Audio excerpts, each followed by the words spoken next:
Yesterday, Stats SA, through its quarterly employment statistics, showed that approximately 21,000 jobs were lost between January and March 2023. This as the country remains concerned over the number of people who are unemployed, especially young people. All this is happening as the cost of living continues to rise amid a number of economic headwinds that South Africa is trying to weather. Now, let's look at this issue further with United Nations University Rector and UN Under Secretary General, Professor Tshilidzi Marwala. Thank you so much for your time, Prof. You write that to tackle the unemployment crisis, it is essential to rethink these strategies, of course, around unemployment, and investigate innovative, multifaceted approaches. And this should start with re-evaluating the educational system, and initiatives for skills development is the first step in redefining unemployment strategies. I'm borrowing, of course, from some of what you've written, but how crucial is it for the country to start here? Thank you very much for the invitation. It is absolutely crucial that we have to begin. We are seeing a huge amount of change in the workforce, which is being enabled by technology. Now you are having lawyers increasingly relying on a program called ChatGPT that is absolutely quite essential, and is going to displace many people out of their jobs. Now, what do we have to do? I think the first thing that we need to do is to reskill our people to be able to use these tools so that we can be able to make our economy more productive.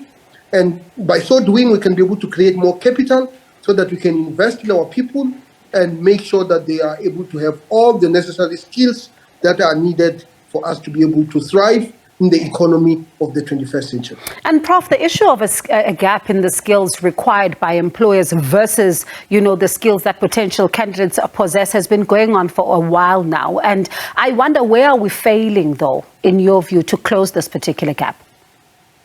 I think we need to have much more people who come out of the university with all those skills. I mean, if you look at, let's say, the number of students who are coming out of our universities who actually understand the technologies that are changing their lives, much needs to be said. I did talk about a program at UJ that deals with issues of compulsory AI for all the people, because this is what we need. We need to infuse into our education technology so that our people can be able to use this technology to make whatever their business they're making much more effective and much more efficient. And we can be able to ensure that they remain in business, they are able to export their goods and services not only to the rest of the African continent, but to the rest of the world. And especially because we need to fill these, digital gaps that continue to exist. And I wonder, Prof, is it an issue of, a lack of skills when it comes to some of these institutions that, you say when young people leave, they must leave with these skills? Or is it simply an understanding, a lack of understanding, that is, when it comes to how important this is, particularly AI? Well, I think everything around us is changing very quickly, which basically means that if we have curriculums that are static, that are not changing, then they're going to lag behind. When I was a vice chancellor of University of Johannesburg, ChatGPT was not an issue. Now we know it is an issue. It is writing essays for students. Now, what does it mean to educate somebody? I think educating somebody means more than just being able to do what these tools are doing. I think it means being able to think much broadly than what the tools can be able to do. It also means that we can be much more creative. We can be much more dynamic and be able to link our knowledge to the economic ecosystem and be able to create goods and services that we can be able to sell into the market.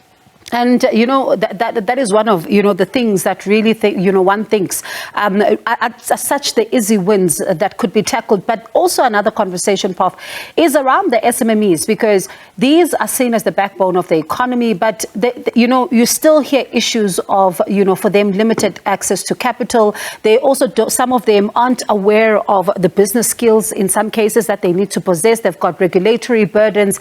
And this is not helping in order to ensure that as the backbone, they create enough jobs that are required?